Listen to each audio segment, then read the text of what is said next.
Hi, everybody. This is Laurie Handlers, and you're listening to another episode of Sex and Happiness, an episode about your sex and your happiness. I say that every time, and hopefully you're getting sexier and happier. If you're not, I don't know what you're doing with me. You know what I mean? I don't know why, you should be getting sexier and happier according to me. Anyway, I want to introduce you to my dear friend, Stuart Mark Berlin.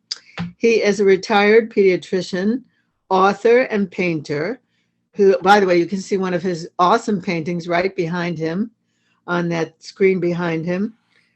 He's been praising and worshiping the sexual superpower of Crones for 16 years in his work. So, Stuart, please and thank you. I'm so happy that you could join me again on Sex and Happiness. It's my great pleasure. It's always wonderful to talk with you. We always get along so well. Yeah, and we started this way a long time ago. I interviewed you 2 times. I don't know if it was on Sex and Happiness or if it was on Tantra Cafe. I think it was Sex and Happiness. Okay, so it was when Sex and Happiness first started. I interviewed you about your 2 books at that time. Right. Every woman a goddess, every man a hero in her service, right? That's book 1. And book 2 was called Tantric Kabbalah, Sex Magic. It was called, what is the title? I think it's called Tantric Kabbalah.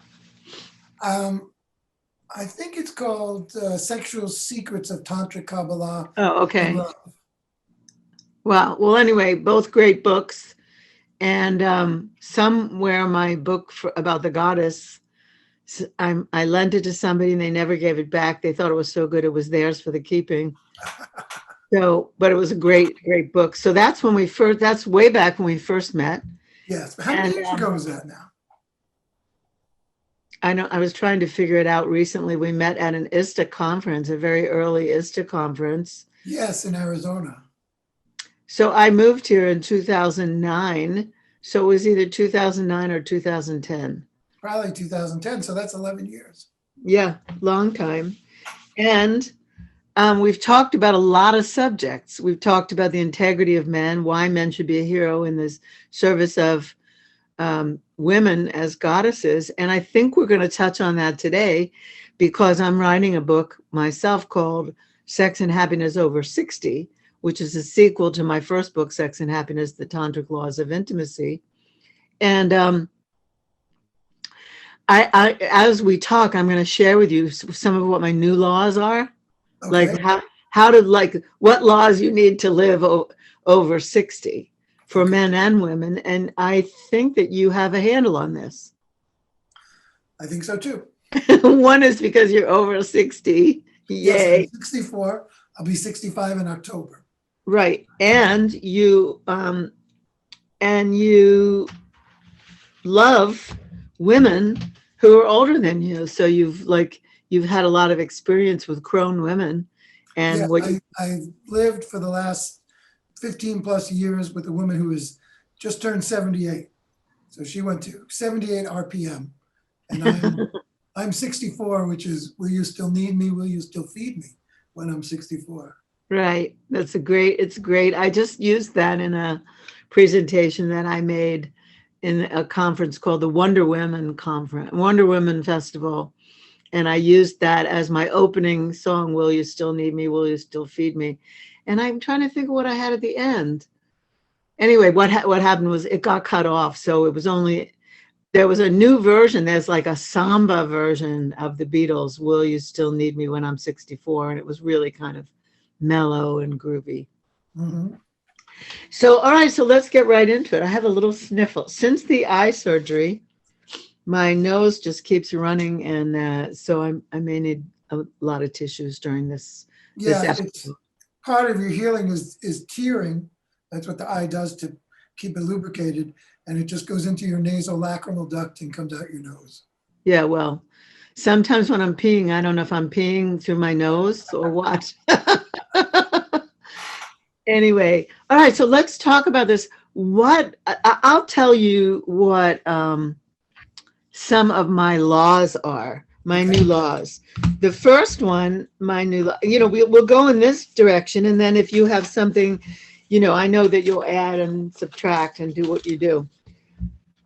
My first new law you'll love is called practice intentional sex. Yes. Very good. I like that. Now, what's primarily different about me was my relationship with my mother. She taught to me as a person from when I was really little. So I listened to her and I learned about how women are treated in patriarchal society, and I didn't like it. And, so really the turning point was when I went to Hebrew school in third grade. And I told my, we went to regular school all day and then we had to go 3 days a week in the afternoon, and I wanted to play. So I didn't want to go. And she said, I had to go. And I said, why? And she said, you have to go for me. Because when I was a girl, I wanted to go to Hebrew school and they wouldn't let me because I was a girl. Exactly. And that was like a huge eye opener for me. And after that, I couldn't unsee what the patriarchal thought disorder does to women. Now in college, I would see a pattern of behavior. Most of my friends all my life have been women, and I had a few men friends. And I would see how a man would hunt a woman in order to have sex with her. But as soon as he had sex with her, he was done with her and he'd pass her on to his friends. And I couldn't understand that at all. It made no sense to me because once I ever have sex with a woman, I never want to stop. I always want to bond. And I realized that it was biochemistry, and that, of course, I didn't realize that in college. I realized it years later. Yeah. When men are in a hunting mode, adrenaline sex, like riding a roller coaster, at the end of a hunt, the prey dies and it's over. And that's Right. that's their inner modality for what sex is. But for me, I always wanted oxytocin sex, which is all about entering liminal time. And most of the time we live in the world, we live in a rat race. We're out there, we're trying to survive, the survival of the fittest. We're worried about our job, our economy, where we live, and it's difficult. But liminal time is where you kind of go into ritual time or mythic time, and you go inward and you focus on yourself and your lover and pleasure. And that's when pleasure and happiness, sex and happiness, really takes off. And that's mediated by oxytocin. And Now you were mentioning something about me having a separation between queen and crone. queen and crone, yes. So when women stop menstruating, they are no longer capable of getting pregnant, but their sex drive usually increases. And a lot of women at that stage, they still want to think of themselves as very young and very beautiful, and not about some of the normal physiologic changes that come with menopause, one of which is testosterone. Because older women, postmenopausal women, still make testosterone from their adrenal glands, and they make less estrogen, so the ratio changes. It's testosterone that causes a sex drive in both men and women. So an older woman who has a higher ratio of testosterone has a higher sex drive. And that's always appealed to me. And also focusing on the woman's pleasure as well. Yeah, that's wonderful. I definitely have more testosterone than my current partner, and we've found out that to have intentional sex, we have to have sex in the morning. We have to make our dates, our hot dates, have to take place in the morning rather than on Friday or Saturday night. We have to change the time. So you like morning sex? Well, if we want to have sex, we got to have morning Well, I've sex. always loved morning sex. Yeah, morning sex is great, Okay. but it's like it's not so much of a choice anymore. Like morning sex is the thing, because I have more I don't quite testosterone than he. understand why. Because if we wait the whole day, he doesn't have enough testosterone in the evening. You're too tired. No, I'm not. He is. If you wait, oh, he is. Come to take a nap in the afternoon. That's right. Take afternoon all the time, just so I can have sex at night. That's great. All right, let me tell you what my next Very practical. let me tell you what my next law is for sex and happiness over 60. Law Okay. 2 is shake things up. And what that means is that you Okay. have to change things, you have to break routines, you have to shift things out of what you got comfortable with. Any comment on that? Well, I'm actually very comfortable in how I make love with my partners, which is nursing, nursage, cunnilingus, and cunnissage, both before and again after sexual intercourse, so that so much of it is sharing a high oxytocin state. Massage is very important, being able to find exactly the right spots on each individual woman that really respond to touch, and going into that liminal time and engendering that bond that is a combination of both maternal love and sexual love. And that's what I think oxytocin and liminal time is all about. Yeah, I'm actually talking about like just being happy and being sexy. I think when you're older, a lot of people when they're like 50, they think that they're over the hill. They think they're done. And so what I'm talking about is taking on new things and new ideas. Like, for example, when did you start to paint? Well, I painted in college. It says my connection is unstable. But I basically started painting right around the time we met again. And 2011, I believe. But I had painted in college, and I had always thought that I looked at things as the way an artist did. And then as other things were taken away from me and I had less choices, my brother told me a story that was about Yitzhak Perlman. And he was giving a concert at Carnegie Hall, and one of his strings broke. But he didn't stop. He kept playing. And he played the whole concert on 3 strings instead of 4. Mm-hmm. And afterwards they asked him, well, why didn't you stop? And he said, well, creativity is working with what you had left. And so my painting was what I had left. I could control it. I could go to the store and buy paint and buy canvas and paint, and nobody could tell me Pisha. You know what I mean? That's great. So that's what I do. Okay, cool. Well, I have boundaries boundaries as another law. I had boundaries in my other book, but I feel like boundaries are so important and so misunderstood by people. I think that people misunderstand boundaries. They think that's putting walls up between people, but boundaries are really saying, this is where I start and stop, and this is where you start and stop. And then it enables us to get more intimate. Like, you don't overrun my boundaries, or I don't overrun your boundaries. So I've added that in again, but we don't really have to discuss that one. Well, I think that's important because the way you get past boundaries is trust. So boundaries and trust are really closely related. And so I think trust is really the issue that's important, because if you don't trust someone, you can't open up your heart and your inner life and your unconscious mind to that. Right. And when you feel like somebody respects your boundaries and they don't overrun them, then you trust them more and more. And so trust builds. So that's why I wrote about it again. Exactly. And the same with oxytocin. The same with oxytocin is that oxytocin allows you to have both a emotional intimacy, but also allows you to have the union of opposites and increased neuroplasticity, all of which results in greater creativity. So really, sex and happiness is essential for creativity.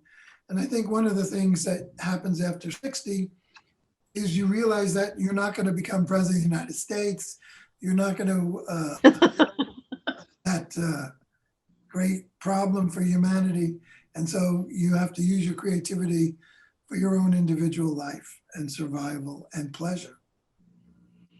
It's wonderful. I mean, it's great. Like the emphasis on pleasure and creativity through oxytocin. Why don't we define what oxytocin is? Maybe this is the first time somebody's listening to my show, so they never heard of oxytocin before, possibly. I mean, I remember when I didn't know what it was. I mean, I've known for a long time, but so what, since you come from a medical background. Oxytocin is, Yeah. yeah. Oxytocin is a peptide that's synthesized in the hypothalamus of the brain and released into the pituitary circulation. And the original way that oxytocin was known was with breastfeeding and lactation. So when a mother breastfeeds, a baby only has a newborn baby is really can't do very much, but the one thing they can do is suck and swallow. But what people don't realize, if they don't engage the suck reflex and the swallow reflex, they stop, they don't latch on. So oxytocin is released in the brain and circulation in response to suckling on the breast. And it's released both in the mother and also in the person suckling them, which is either the baby or another adult if it's a different A lover, situation, a sexual situation. So oxytocin is very much tied with touch, it's tied with meditation, and it causes changes in the brain that are really remarkable. And so it starts with breast suckling, but it's also involved with all things that release pleasure, such as cunnilingus, connoissage, nursage, and intercourse that's not focused on the man's pleasure, but on the woman's pleasure. So for example, in Tantra, men are taught how to have sex without ejaculating. So that ejaculation is a choice. So I was very fortunate. My father had great books in the house. And I read a book at age 11 that taught me that. So that when I first had sex at age 17 in college, ejaculation was a choice for me. And I didn't realize that I was different until a lot of women told me so. Right. Yeah. Who would you talk to about that? Goes along with the difference with adrenaline sex, where, a man ejaculates and then he's done. Right. Doesn't give any pleasure to the woman after that. Right. And men don't talk about it. Did your father talk to you about it? Well, my father was a psychiatric nurse starting in 1940, and he worked in, psychiatric hospitals.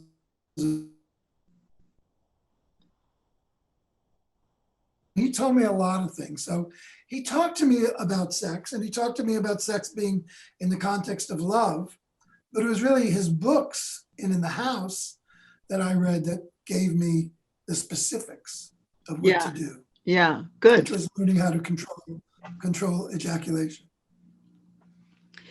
Yeah, so that's really important. Everything that you're saying is very important, having to do with women-centered sex. Exactly. Like men who have sex with women to please the woman, not for their own selfish pleasure or hunting pleasure.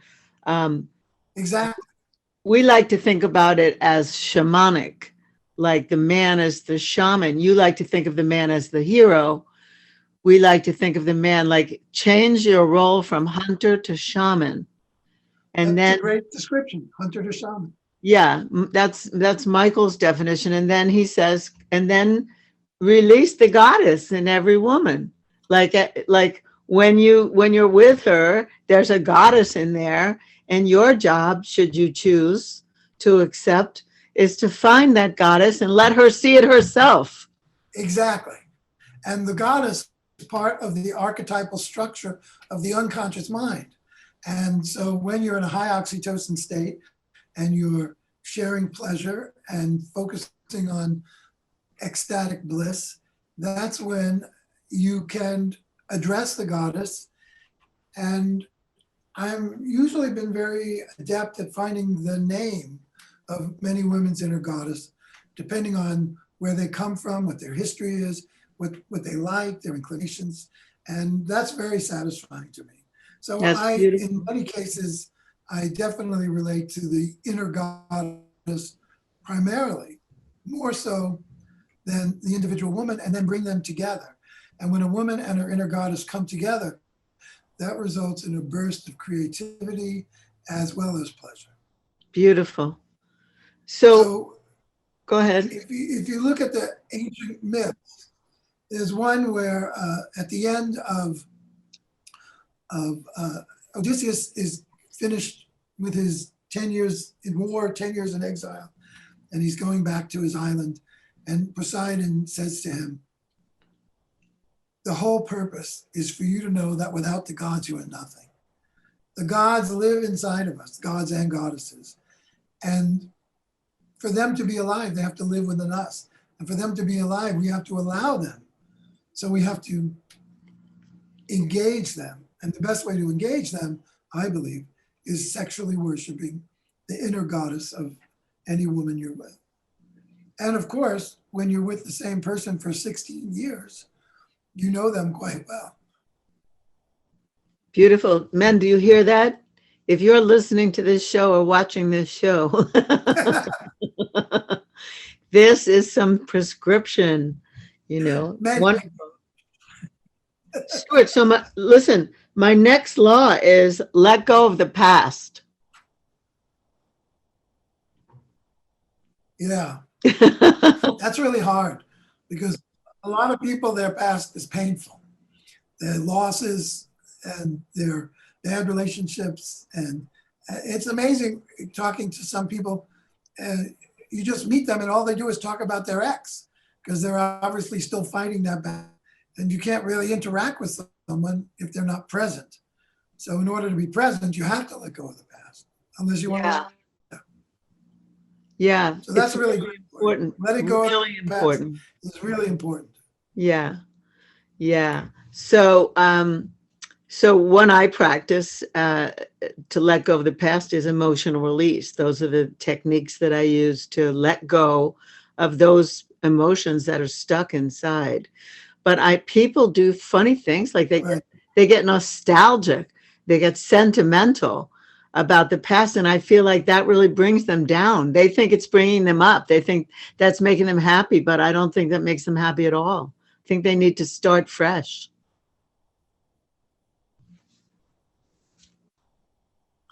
Well, if they're starting in a new relationship and they want new pleasure, I would agree. I mean, if they're in a long-term relationship, then they have a past that goes, to share, that they share. Yeah. So, I mean, it's interesting with my sister, both my parents are deceased and both my older brothers are deceased. So the only person in my life who remembers my childhood the way I do is my sister. And so we enjoy sharing that and talking about that and being nostalgic to a point, but you don't live there. No, you can't live there. I mean, listen, I miss my parents. I have memories of them. I have memories of everything, but I can't, it's like, they're not better than now. They're just there. They were good when they were, but now is now, like to me, exactly. Someone said to me, I met somebody 3 years ago and I was telling him, that I wanted to live forever. And he said, so I get it. He said, you're planning a future. You're planning to live. And most people, when they get older, are planning to die. And I said, yeah, I'm just planning to live. I'm planning to live. My sister was talking about, I have a tattoo on my arm. You've seen it before. It's covered right now by the shirt. And to be married in the family cemetery in Queens, they would have to remove that because they don't allow tattoos in people to be buried. So, I don't make plans for my death. That's very good. That's very good. So then I have a law called share the wealth. So it's like That's good. sharing resources, sharing resources, sharing money, sharing contacts. For me, what that has meant in my life, Right. sharing the wealth means collaboration.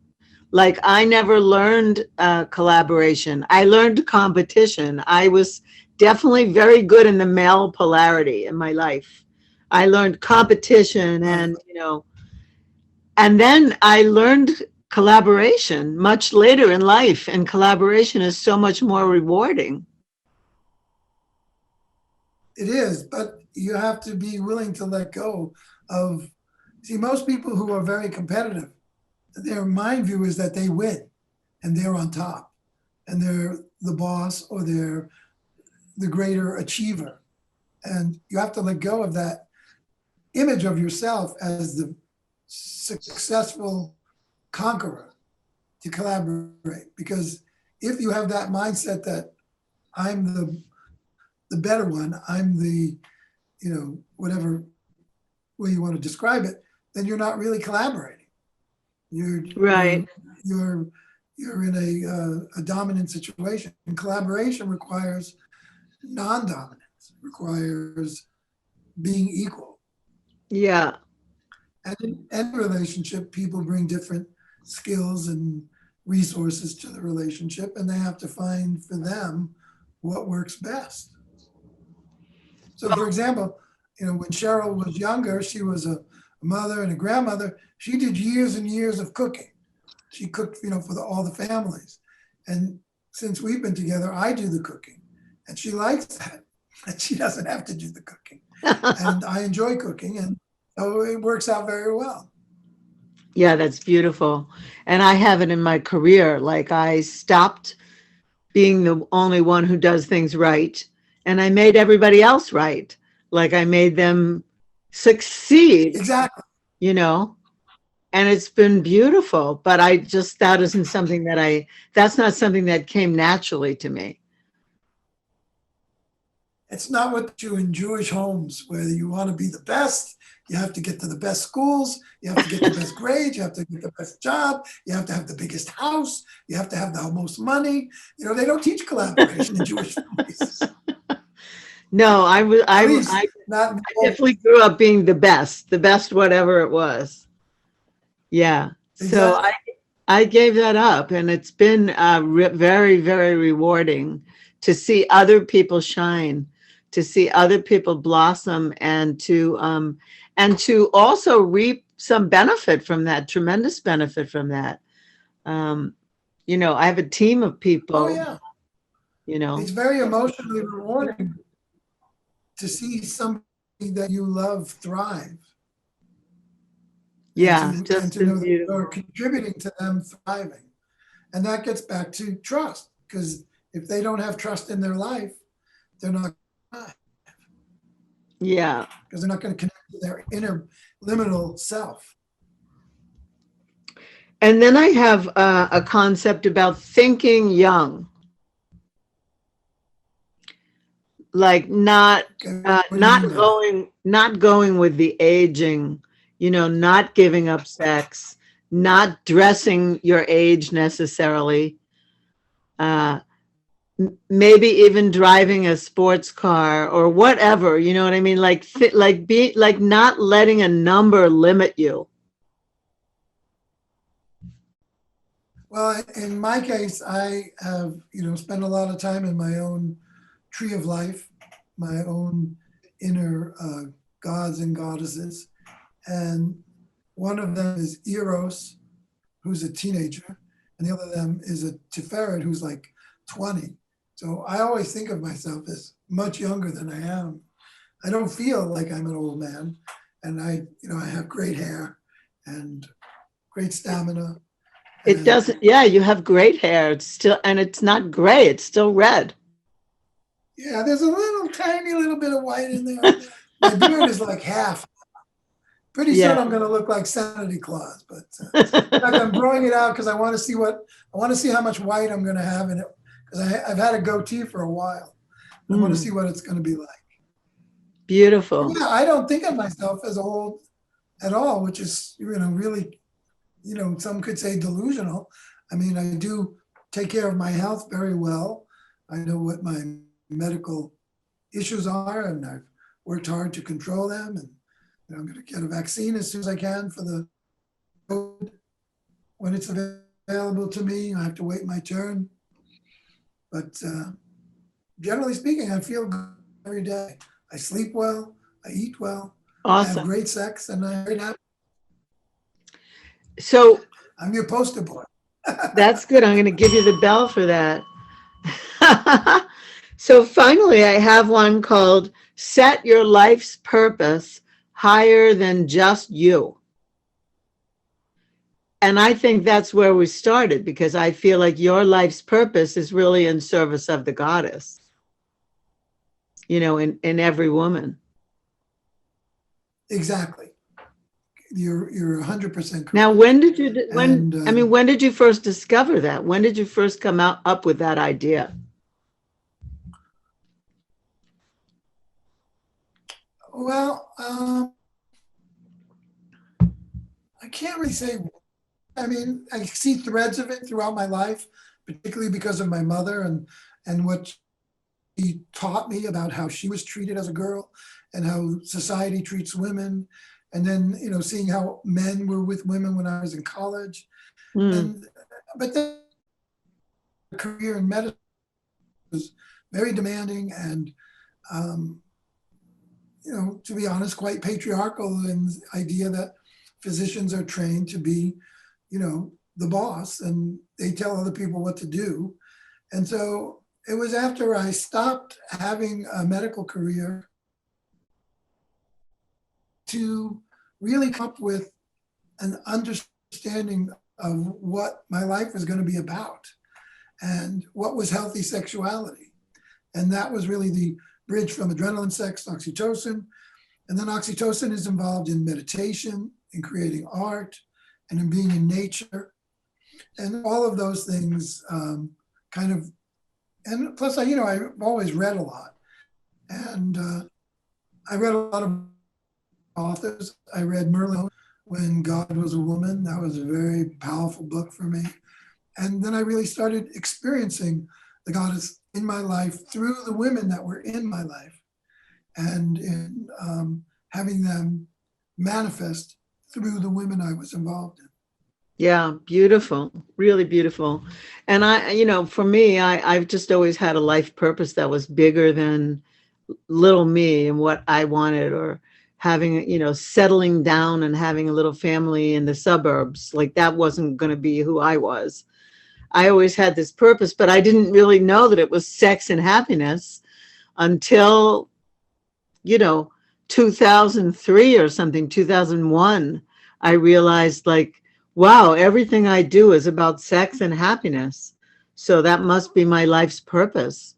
And I have never looked back. I mean, I've never, yesterday I was on a call with people who said that they were changing their name. They're like, they don't want, if they're going to work in sexuality, they feel like they have to have a pen name. And I never thought I needed a pen name. Like, I just said, okay. I just said, I'm going to be Laurie Handlers. Well, you're a superstar. What? Well, Laurie Handlers is a superstar in sex and happiness. There's no doubt about that.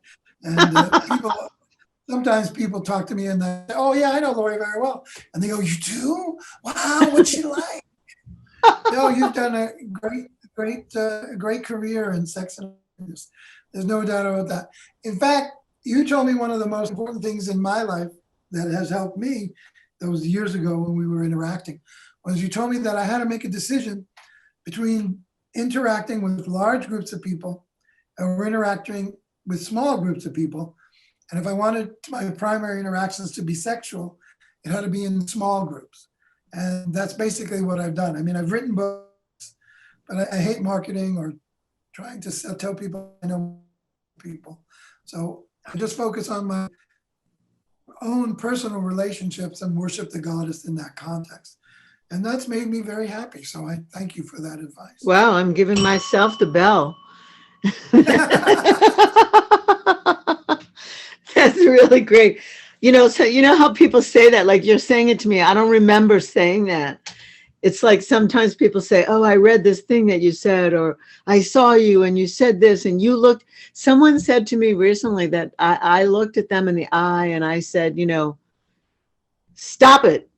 Like like the thing. And you don't remember saying it. No, when Bob Newhart says it on his on the TV show, stop it.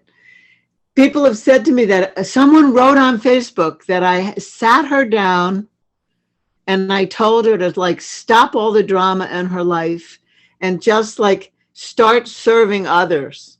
She just wrote this like last week and she said that changed everything, totally changed everything, but I don't remember doing it, Oh, now you're frozen again.